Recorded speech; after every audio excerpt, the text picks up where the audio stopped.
Alam mo yung feeling na stress ka at parang ang bigat ng mundo? What if may simple pero powerful na paraan para maibsan yan? Pag-usapan natin kung paano nga ba nakakatulong ang running sa katawan at isipan natin. Disclaimer lang, hindi ako expert at lahat ng isa-share ko sa inyo ay based lang sa experience ko. Number 1, physical health benefits. Syempre, una na dyan ang physical health. Running can improve your cardiovascular endurance, strengthen your muscles at nagbo-burn din ng calories. Plus, may tulong din to sa weight management. Number 2, mental clarity and emotional boost. Kapag overwhelmed ka, minsan, all you need is a good run. It releases endorphins or yung tinatawag nating happy hormones na natural stress relievers. Running can clear your mind, help manage anxiety, and even fight depression. Number 3, community and social connections.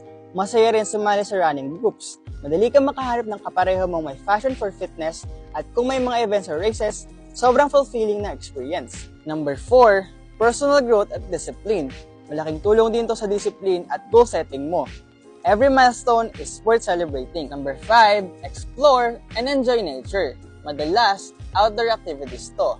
Perfect para ma-explore mo ang surroundings mo, whether sa trails, parks, or city roads.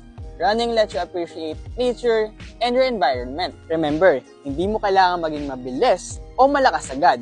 Just start, listen to your body, and enjoy the journey. At syempre, kung nagustuhan mo tong video na to, don't forget to follow for more sports content.